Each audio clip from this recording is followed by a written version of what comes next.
During the early Ming Dynasty, a tael of gold could buy 750 kilograms of good rice. It was 3 months' pay for a county magistrate in the early Qing Dynasty, as well as the cost of a single floor tile.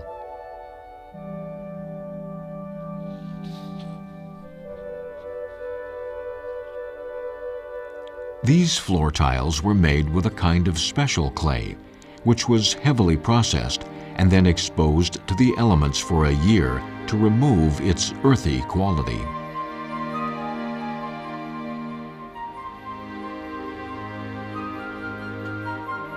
The clay was then soaked in water and poured into a sedimentation pond. The sediment was filtered, sun-dried, trampled on, and beaten.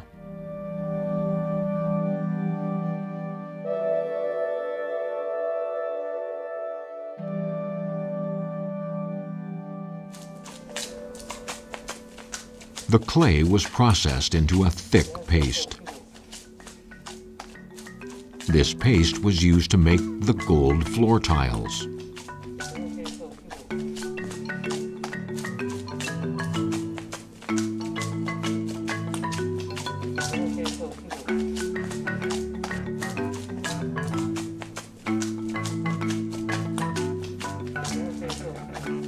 The mold was made of wood.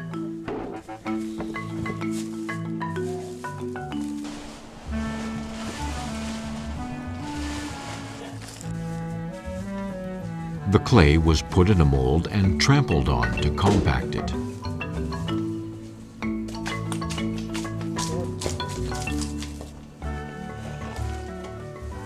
The two sides of clay were leveled with a wooden stick.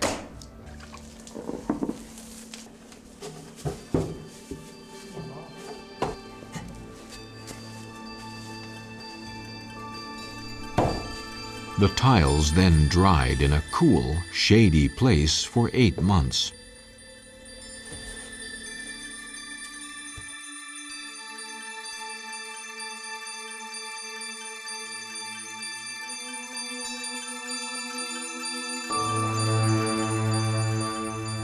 The raw tiles were then baked for a month to remove the moisture, followed by baking in hotter and hotter fires for a total of 130 days.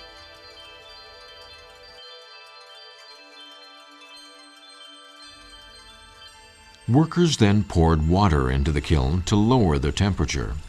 After 4 or 5 days, the tiles were removed.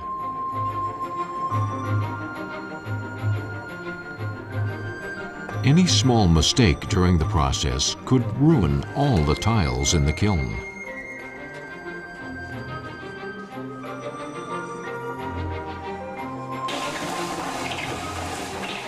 The baked tiles then had to be shaped, polished, and soaked in tung oil. One worker could only finish 3 tiles a day.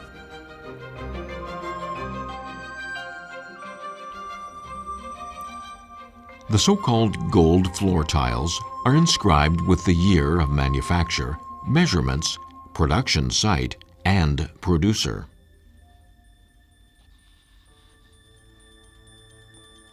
A court official made a strict inspection of the floor tiles, choosing just 1 of 4. The rest were destroyed.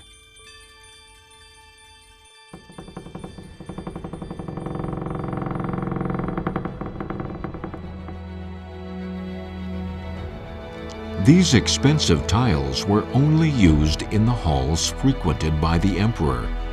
They were not used in most of the buildings in the Forbidden City.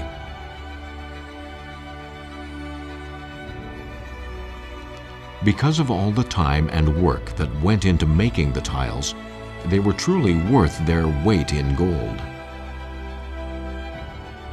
It might take 4 years to build a palace, but it takes nearly 2 years just to make the gold floor tiles. The tiles are the epitome of craftsmanship and efficient production.